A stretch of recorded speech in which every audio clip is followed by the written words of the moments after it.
You've tuned into Unpause Your Life with Dr. Callie Estes. Your access to success strategies and more to help you move onward and upward with your life. Listen in each week as she interviews others who have really taken their essence to the next level and truly unpaused their life. Now here's your host, Dr. Callie Estes. Hey everyone, welcome to the show. This is Dr. Callie Estes, and I am founder of the Addictions Academy, the Addictions Coach, and Rehab Rescue. Welcome to Unpause Your Life. This is a great podcast where we showcase people who have done something extraordinary with their life. I welcome you, and I hope you enjoy all of our guests. On my way, found a reason to wake up another day. Welcome to Unpause Your Life. This is Dr. Callie Estes, founder and CEO of the Addictions Coach and the Addictions Academy, and the media has dubbed me the female Dr. Drew, which is always fun and exciting. I am excited today to have a new guest for you guys. I have Dani La Barrie, who is a licensed psychotherapist and happiness transformation coach. We could all use happiness, correct? She specializes in helping ambitious women break through unwanted habits like unfulfilling relationships, perhaps drinking every night, saying no when you mean yes. God, we all have that issue. And saying yes when you mean no, and other challenging habits that are difficult to break. Having professional and personal experience with mental health and addiction for the last 11 years, Dani is excited to bring it all to the mainstream with her Affinity Care coaching program, seminars, retreats, books, and speaking engagements. Welcome, Dani. Thank you so much, Dr. Callie. I'm so excited to do this with you. Yeah, I'm glad to have you on. So let's jump into this. First, tell us who you are, how you got into this, and what you can do for some of these women. Because I love that having to say no when you mean yes and having to say yes when you mean no. I just say no all the time. I'm like, no, I'm not doing that. No. But most people can't do that. So tell me how you got into this niche. Well, from my own personal issues and having addictions to ecstasy, cocaine, and MDMA or Molly, I was going from unfulfilling relationship to unfulfilling relationship. I craved more. I wanted more in life. I thought that it would be at the bottom of a bottle of beer. And eventually, I was telling people to not do the things that I was doing myself. And I realized that as much as I wanted to help other people, I really did need to help myself. So starting with meditation and going to different yoga exercises and workshops and classes and personal development trainings. And I noticed that in working with different demographics and populations, my heart really connected most with women, especially working women who are stressed out. They are the core or their foundation of the family, usually. So I wanted to be able to shed light on it's okay not to be okay. I've been leading some cacao ceremonies, and I just have a book. Stop there. So I've never heard of a cacao ceremony until I saw you on Instagram, and it's like you and like 20 women sitting around. And in my mind, I'm like, oh my God, they're sitting around eating chocolate and talking about their husbands. So tell us what that is first. Absolutely. Yeah. So, cacao is raw chocolate in its purest form. And just like how melatonin makes you sleepy, chocolate in its purest form has theobromine in it, which is a supplement that uplifts the mood. And if, for your listeners who are familiar with chakras, it's a heart chakra opener. It opens the heart. I use it as a tool as part of my guided dance meditations that I do and ecstatic dance parties that I have and lead, where we sit down, I explain the cacao. It actually is a food, it's known as a food of the gods, ceremonial. It used to be used in ancient times for ceremonies specifically because of its powerful medicinal, how much it supports people and uplifting their mood. So when we sit down, we do a meditation. We do drink the cacao in a drink form. However, I know that cacao can come in different forms. Some people might attend a cacao ceremony and the cacao comes as a powder, for instance, or a paste. So the one that I use is from, actually the line is called Shamanic Tonic, and it comes from Ecuador and Peru. And we drink this, and in about, I would say 15 to 20 minutes, the cacao has cayenne pepper in it, which acts as a vasodilator. So the body really absorbs it, and as it uplifts the mood, I play certain songs based on the lyrics that get you really connected to your body, to your soul, to feeling really wholesome in your body, which a lot of times people have some challenges with: self-esteem, self-worth, not feeling comfortable in their own body. And as I use the cacao and we play the music, I guide them through almost like a meditation with the songs, particular songs, and dancing. And no one is talking usually during this time. So it's really centered around getting introspective and really connecting with yourself in a very spiritual way. It's so enlightening. It's such a great experience. You'll need to come to one, Dr. Callie. Can I sit around and eat chocolate and complain about my husband? You can do that too. I could just come over to your house and we'll do that. Every woman in America's ears just perked up. They're like, meditation, right, music, and chocolate. Absolutely, I'm in. When can I go? And it's good for your heart. That's all they heard. That's all I heard anyway. I'm like, she said we can have chocolate. It's good for her heart. Absolutely. And the thing is, what's great is it's all natural. So it's an all natural, your body releases serotonin and dopamine naturally from the cacao.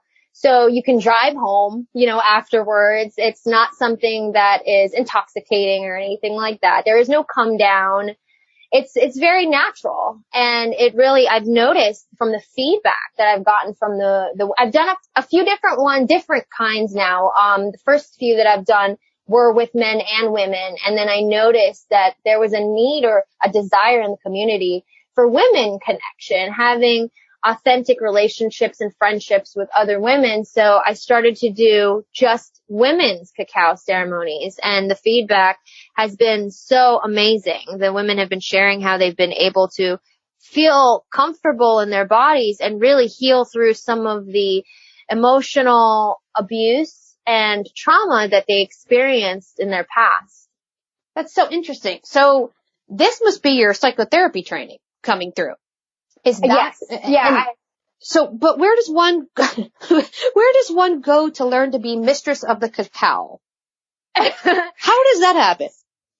So funny enough, actually last year in October, the way that I was exposed to it, I attended a birthday ceremony, and they had it there, the cacao, and I experienced that quite a few times from that same person that was leading that ceremony. I loved how I was able to really connect with myself. So after I attended several of these, I thought, I'm going to purchase the ceremonial grade cacao, and lead it with some of my closest friends and see how other people feel about it. And I use my experience. That's exactly correct. I use my experience as a psychotherapist and having led guided meditations for many years, and marrying that with the cacao created such a firework experience that it just kind of took it off from there. I just started doing it over and over from there. That's so cool. I don't want to sound weird, but this is so unique and so different. Do you get pushback because it's like chocolate? Women in chocolate, we're going to deal with trauma using chocolate, music, and meditation. Do people say you're crazy and this is just bizarre? Funny enough, I do get pushback, but not in that context, I actually get pushback more on how the ceremony may appear. So, for example, the lights are dim. Imagine party lights, and imagine dancing and having the time of your life after having consumed cacao. And as I'm leading the meditation, some people can view it as a form of paganism. They can view it as, are you all praying or worshiping to some sort of God? So that has been the only resistance or pushback maybe that I've gotten from it. And that's why I'm so glad that we're doing this interview, because I really want to spread awareness. And if people were able to put that aside and experience it, they would fall in love with themselves, and that's ultimately the goal here. So I want to spread awareness for people to know that, number one, it's not a drug. And number two, there's definitely no form of worshiping or paganism or anything like that. I think once people get the chance to experience the healing themselves, that'll all go away.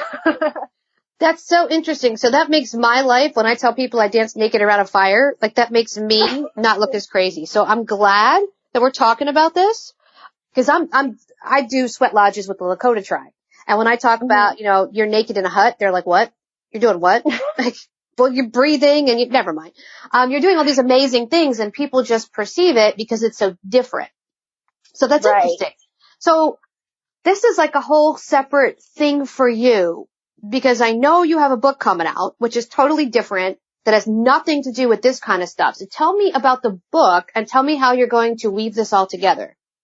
So, Stories of an Ex-Party Girl, How to Feel Happy and Good About Yourself Without Alcohol and Drugs. It has my story, but really more importantly, it has a blueprint of getting the reader from where they are to where they'd like to be, as far as living a happy, fulfilling life without, aside from needing alcohol and drugs, without needing anyone or anything, whether that's shopping or people or food.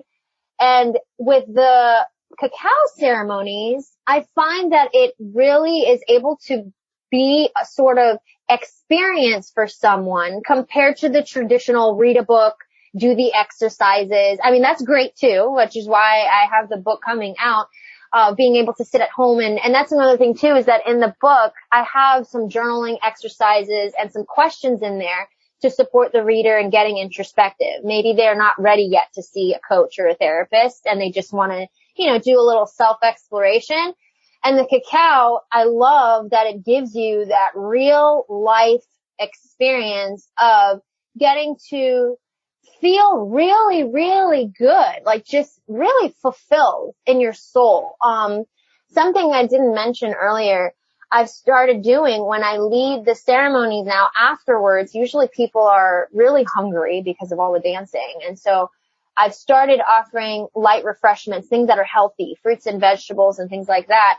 And when they leave the ceremonies, they end up really feeling fulfilled, not just emotionally and spiritually and mentally, and also physically. Because I noticed that when you leave and you're kind of having that hunger and you fill your body up with nutritious things, there's just such a harmony between the physical, emotional, mental, and spiritual health afterwards that you may not get just from reading a book.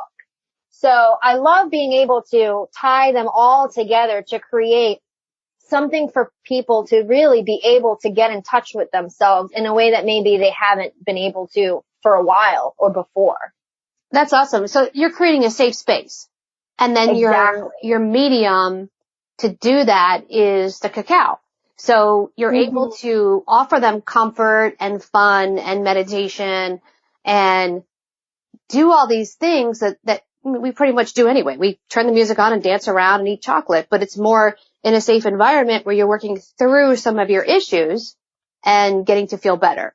That's awesome. Exactly. Yeah, because I know sometimes when we want to better ourselves, depending on who we see, sometimes they end up wanting to kind of dig up things that are unpleasant, and it ends up feeling counterproductive because it's like, well, I know I want to work through these things, but geez, this really sucks, like feeling crappy about kind of moving through it. Right. At least with the cacao, it creates this space of being able to move through those breakdowns and still having a really enjoyable experience. So let me ask you this. Where were you a year ago? And did you ever see yourself going in this direction with your practice? No way. A year ago plus, I've been immersed in the drug addiction field.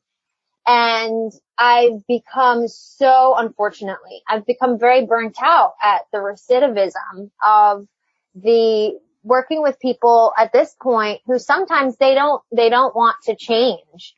And I've shifted now to working with people who are eager to really up-level their lives. So I noticed it's so funny how our outside really is such a reflection of what's going on inside.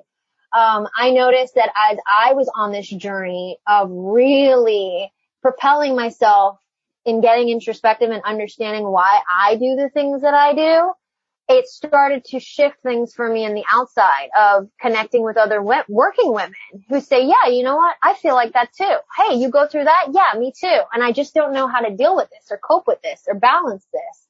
And that's kind of, once I started paying attention to what women were saying they were looking for, and I thought, let me see if this is something I can do. And as I started showing up in the community and offering different workshops, and then of course, the cacao ceremony, and then I thought maybe a book might help people also. It kind of just it evolved, it snowballed into this completely different thing. And I'm excited for it. I have no idea where the heck it's going to go. But I know at the end of it, at the bottom line of it, is that it's serving people. And that's what matters. So. That's so interesting. So you're positioning yourself now as an authority in this new market, which is completely different from the drug addiction market because I'm in it. We're forcing people to want to work with us. And when they don't do the work, they blame us for them not doing the work. Now you have a whole group of people that want to come to you because they actually want change and want to see results, which is really interesting. Are you finding your stress level has gone down? Yes, significantly. It's interesting because for the last 11 years, and I'm sure you could probably relate to this, that I felt like I've had to inspire people in counseling or in coaching. And it was kind of like, I want to hold you accountable, or not want to, but I'm going to hold you accountable as your coach or your therapist, and we're going to do this. And it was kind of like I was motivating them. Whereas now people that I'm working with, they are inspiring me. Mm-hmm. And so it's such a beautiful thing to see how the clients that you work with, they can inspire us more than we may inspire them. So I love that I'm able to pour from a cup that is just completely overflowing compared to the burnout of going in 1 week and then coming back the following week and finding out that somebody, a client left and now they've passed away because of the heroin addiction, the epidemic. So it's completely different. And I think in my mind, I figure deep down inside that, hey, you know what? If I've been doing this long and I've helped people that don't really want the help, that are addicted to heroin, I think I can help women who are eating chocolate and complaining about their husbands. Yeah, you know what? That's true. If you can deal with the addiction population, you can pretty much do anything because this population is just so not only downtrodden, sometimes it's like we're hired, just to give you an example, we took on a client in New York and the client doesn't want us and the parents want us to move mountains and only within 12 sessions. And I'm like, guys, this isn't going to work, but that's what we face every day is people want motion from other people and the people they want it from don't want it. They want to continue the behavior. So we swim upstream and end up being burnt out. So this sounds like a great endeavor for you. What's next on the Dani La Barrie table? Well, the print book is coming out soon, and I'm excited for that. My publisher wants to translate in Spanish, I don't speak Spanish, so I'm not sure how this is going to work out. This is going to be interesting. But that's what's next, the audiobook. And speaking, I've started doing some speaking engagements. Some retreats will be coming soon too as the community of women grow. And I've been leading free beach meditations the second Saturday of every month. That is growing. So I really, it's funny. I've had people ask me what's next. And if you had asked me, Dr. Callie, in November, what's next, I would have told you something different than what actually happened. So I have no idea really what's next. I just keep following my heart and what people respond to. If they don't respond to it very well, then I move on and I do something different. But, yeah, so I'm not really sure, but I do know those things, that the print book's coming out, the audiobook, and some speaking engagements. That's awesome. So you've got a lot of stuff in the works. That's fantastic. So how can our listeners reach you? How can they hear from you? If they want to come to a cacao ceremony, where do they find you? So they can send me an email. My email is Dani, that's D-A-N-I, at DaniLaBarrie.com. I am moving now. I've recently moved to DaniLaBarrie.com away from Affinity Care now as I continue to evolve. And they can also reach me at DaniLaBarrie.com or on Instagram, Dani La Barrie as well. And, so I really look forward to the future and seeing what all comes of this because it's growing rapidly. So, That's awesome. I'm really excited that you came on and talked about all the things you're doing because they're so out of the box. You have all the typical, you go to this group and you go to that group and you sit around and you have lunch and whatnot. But this is so unique and so different. And I think so needed just for women in general to be able to bond in a safe space that I'm really glad you're doing it. And I congratulate you for that. Thank you so much. And that means a lot to me because I remember when we first met, oh my God, that was like in 2014, I think, or 15. And that seems like it was lifetimes ago. So I was so excited to do this with you, and have this opportunity to really share about, like you said, the different things, because that's something that I've always liked to do as a therapist and as a coach is do the things that are different and things that I would want to do. I wouldn't want to, sometimes I might feel like going to a workshop and sitting there for a few hours and learning about certain things, but I'm also very hands-on and I like when things are fun and they can keep my attention. So yeah, thank you. I appreciate that. Yeah. So after this, next we'll have body paint. I think that's a great idea. Body paint, you could roll around and make your own artwork. Oh, you know what? Maybe that is next. See, now you're talking my language. Now I'm excited. I get to come up and get all body paint and roll it around on paper and bring it home and frame it and be like, that is my canvas. So. Oh my goodness. I love that idea. I see you doing all these experiential activities that are fun and outside the box. And I think that's awesome because the traditional coaching, the traditional stuff, it's boring. Frankly, it's very boring. Yeah. And we all learn differently. That's exactly what I was going to say next, is that I know how I learn and I can't do that. I just can't. So I can't expect other people to if I can't even do that. No, I completely understand. I have a speaking coach and she recommended this company that I go, to, and they teach you how to get bigger speaking platforms and gigs and whatnot. So I had my discovery call yesterday and I was so excited. And the guy's pitching me the program and it's like 12 90-minute videos. And I'm like, you're kidding, right? And he goes, why? And I'm like, I'm supposed to sit down and watch videos and just learn. I'm like, I don't learn like that. He's like, well, they have slides and pictures. And I said, I'm not a visual learner. And he goes, what? Mm-hmm. I'm like, I'm auditory and tactile. So I need to hear it. I need to play with it. So sitting there staring at the fucking computer is not going to work for me. I don't care how much it costs. It's not going to work. And he's like, you're the first person that's ever said that. I'm like, well, you didn't ask how I learned. And he goes, really? And I'm like, yeah, everybody learns differently. If you're not visual staring at a video, it's just not going to work.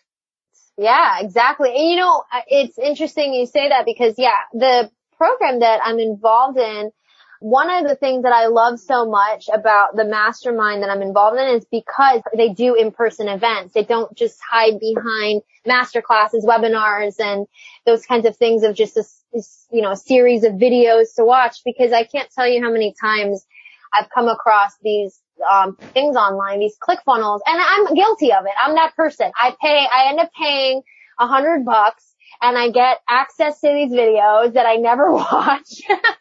And and eventually I had to become real with myself and realize that I'm just not that person that learns that way. Right. Oh, no, that's true. That's so true. Well, thank you so much for coming on. I appreciate it. We're going to put all your information up so they can find you. And your book is out when? I'm guessing that by the time this comes out, it may be around the time that my print book comes out, because my print book is coming out the end of June. Okay, awesome. All right, so hopefully you'll have it up by the time this is out, and then we'll have an Amazon link to that as well. But if anybody wants to pre-order, I'm sure they can contact you, and you'll be able to accommodate them that way as well. Yes, I would love actually to give your listeners a free copy of the book. So if they want to send me an email, Dani@DaniLaBarrie.com, and just type in there that they're a fan of Dr. Callie's and they were listening to this podcast, I would love to send them a copy of it. Once it's done, right now it's in that pre-order phase. Awesome. Yeah, absolutely. Well, perfect. We'll put that up so that the listeners can get a free copy of your book and reach out to you. And hopefully I will get to join one of these famous cacao ceremonies and have some fun. And we'll make sure you have everything you need. So real quick, any takeaways for our listeners? If they're struggling with anxiety or self-doubt, what would you recommend that they do? To keep pushing through and learn to rest and not quit, especially when it comes to anxiety. I know that we're all human beings. I have bad days too. And sometimes I just want to throw my hands in the air and be like, screw this. So I know that the things that have helped me has been to really stop, remember my why, remember why I'm doing anything I'm doing, and remember to rest and not quit, because sometimes we just kind of want to just give up on everything. And instead, that just probably means we just need to take a nap or take a rest. Go watch something that makes us laugh. Awesome. Well, I love that. So take a break, take some time out, find something that makes you laugh, and enjoy life. Absolutely. Yes. I loved this. Thank you again so much, Dr. Callie. You're welcome. And you have been listening to Unpause Your Life with Dr. Callie Estes, CEO of the Addictions Coach, the Addictions Academy. Please join us for one of our fabulous courses. We have recovery coaching, intervention, counseling, and more, or contact us for aftercare and or addiction coaching. And check out our book, I Married a Junkie, online at Amazon. And you've been listening to this, and my guest, Dani La Barrie. Have a great day, guys.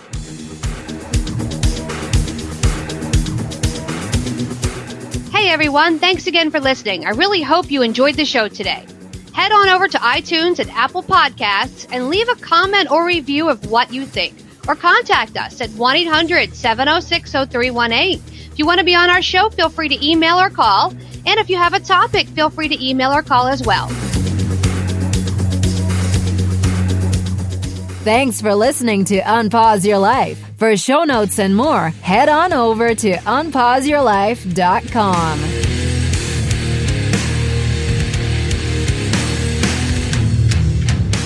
Big shout out to recoveryinnovators.com for help producing this show. Thank you, guys.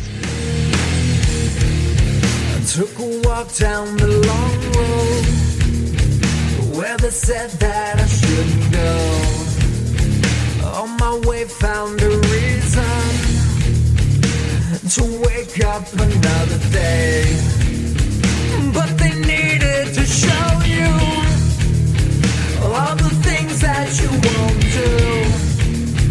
Find faith or religion, but nothing to show for it.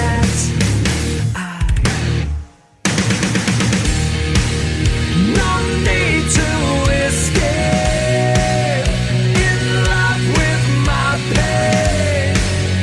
I made